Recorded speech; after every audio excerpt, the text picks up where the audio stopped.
آج پاکستان کی سیاست کا اہم ترین دن ہے اور جو عدم استحکام، جو سیاسی عدم استحکام، معاشی عدم استحکام، سماجی عدم استحکام اس ملک میں کال ڈال رہا ہے، آج اللہ سے امید ہے کہ اس سے نجات مل سکتی ہے اور ملک انتشار اور خلفشار سے بچ سکتا ہے۔ اور کل جو ہائی کورٹ میں صحافیوں پر حملہ ہوا، میں اس کی پرزور مذمت کرتا ہوں، اور پاکستان میں 1998 میں داخل ہو گیا 10 مہینوں میں۔ آئی ایم ایف نے 4 جو نئی سخت ترین شرائط پیش کی ہیں، یہ 1998 کی شرائط ہیں،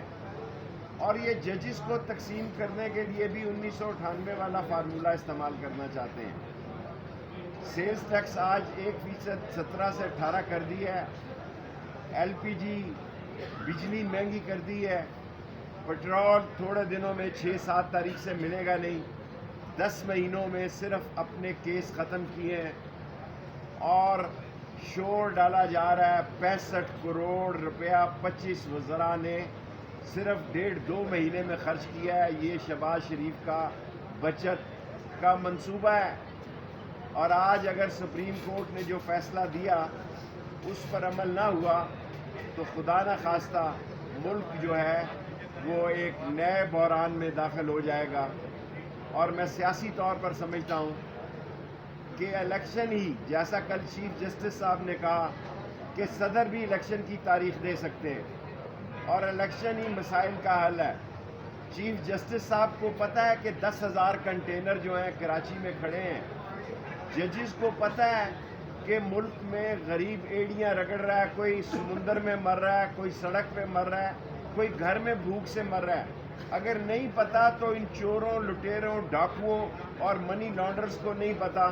جو 10 مہینے میں صرف اپنے کیس ختم کرا سکے ہیں۔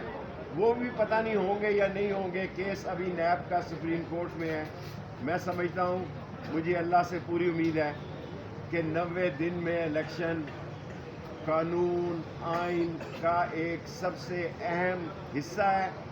اور آج مجھے اللہ سے پوری امید ہے کہ سپریم کورٹ 90 دن میں الیکشن کا حکم صادر فرمائے گی، اور یہ 10 مہینوں میں پہلی وہ آس اور خوشی ہے،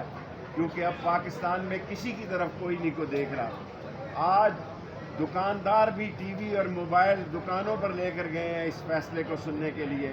سارا ملک سٹینڈ سٹل ہے، اور سارے پاکستان کی آنکھیں سپریم کورٹ کی طرف لگی ہیں کہ آج ملک کی سیاسی مستقبل کا فیصلہ ہونا ہے۔ شیخ صاحب، کیا ملٹری اسٹیبلشمنٹ سے آپ کے رابطے ہیں بھی؟ میرا کسی سے کوئی رابطہ نہیں ہے، اگر رابطہ ہوتا تو میں رات ہائیڈ آؤٹ میں نہ گزارتا۔